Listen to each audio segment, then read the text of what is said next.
Please subscribe my YouTube channel, Global Reality Network. This story begins more than 5,000 years ago, along the banks of the mighty Nile River. Imagine a land that was mostly dry and harsh desert, but threaded through it was this ribbon of life. Every single year, the Nile would flood its banks, leaving behind a layer of rich, black soil. And from this fertile ground rose one of the most magnificent civilizations in all of human history. Thay. It was a land of towering stone temples, grand columns reaching for an endless blue sky. A kingdom ruled by gods, by kings, and by time itself. And in this incredible world, women held a place that many of us today would find truly surprising. You see, ancient Egyptian society was built on a core idea: balance. They called it mat. It was the concept of order, truth, and harmony. Mat wasn't just a lofty philosophical idea. It guided everything. It dictated the rule of the pharaoh, the turning of the seasons, the rhythm of everyday life, day and night, life and death, order and chaos. And within this cosmic balance, women were seen as an essential part, not a lesser one. Unlike in many other ancient cultures, Egyptian women were considered complete human beings in the eyes of the law. Think about what that means. They could own their own land. They could run their own businesses, buying and selling goods. They could be the ones to sign legal contracts, and if they had to, they could go to court and represent themselves. In many other parts of the ancient world, this was simply unheard of. But in Egypt, it was just normal. A woman could inherit property from her parents, and she could pass it on to her own children. When she got married, her property remained hers. It didn't automatically become her husband's. And if the marriage didn't work out, she didn't lose her rights to that property. Divorce was a known and accepted practice, and a woman could initiate it herself. Marriage was seen as a personal agreement, a choice, not a cage. This level of personal and economic freedom was incredibly rare, a status that women in many other societies wouldn't achieve for thousands of years. And this wasn't just on paper. Women were active in all parts of the economy. Many worked as farmers in the fields, as bakers providing daily bread, or as weavers creating beautiful textiles. But their roles went far beyond that. We have records of female doctors, talented musicians, and even scribes, and some held one of the most respected positions of all: priestess. As priestesses, women served the gods and goddesses directly. They participated in sacred rituals and ceremonies that were central to Egyptian life. They walked the hallowed halls of temples, places where only the chosen few were ever allowed to enter. Their voices, their actions, their devotion mattered, both in the home and in the most holy places of the land. What about education? Well, it wasn't a closed door for women either. Girls from wealthier families often learned to read and write, the most valuable skills of the time. They could study complex subjects like medicine, theology, and law. In fact, one of the earliest known physicians in all of recorded history was an Egyptian woman named Mesopotamia. She lived around 2700 BCE, nearly 5,000 years ago. Her official title was chief physician.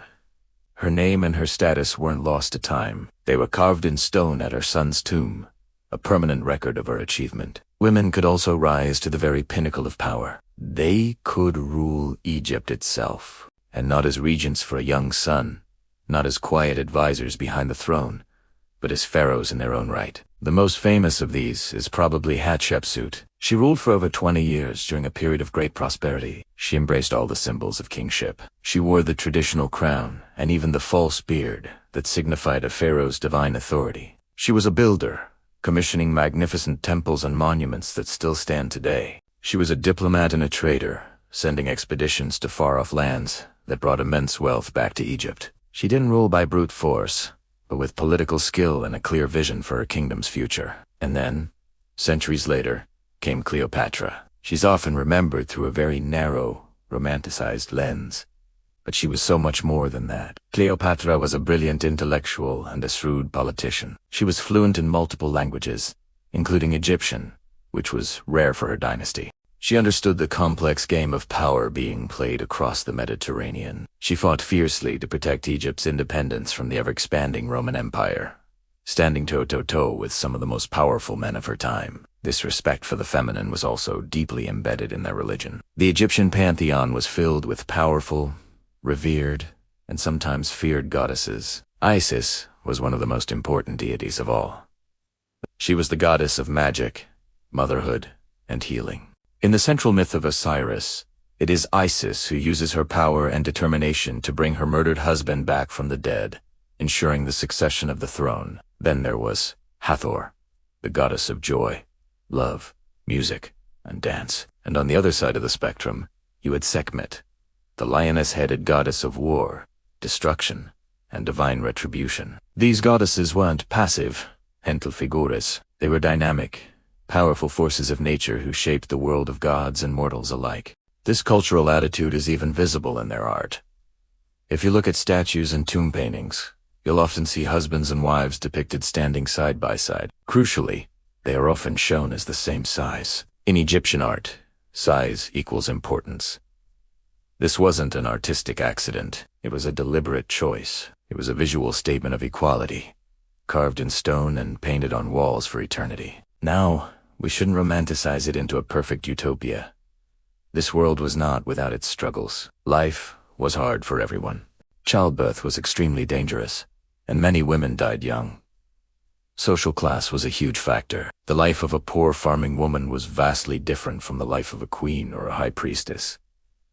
There were still limits and expectations. But even with these challenges, ancient Egyptian women possessed a combination of legal rights, economic opportunities, and social standing that would vanish for many women in the centuries and millennia that followed. As time in Egypt changed, a series of foreign invasions and new rulers brought different cultures and laws. The Greeks, and later the Romans, took control. Their legal systems, which gave women far fewer rights, were gradually imposed on the land. Slowly but surely, the old traditions faded, and women lost many of the freedoms they had once taken for granted. In a strange twist, as history moved forward, the status of women in Egypt actually moved backward, and this leaves us with a fascinating mystery. How did a society from so long ago develop such a nuanced understanding of balance? How did it create a space for women to have a voice, to hold property, and to wield power, when so many of its contemporaries did not? The answers are still being uncovered, carved into temple walls, buried in the desert sand, and written on fragile papyrus scrolls. The story of ancient Egypt serves as a powerful reminder of a crucial truth.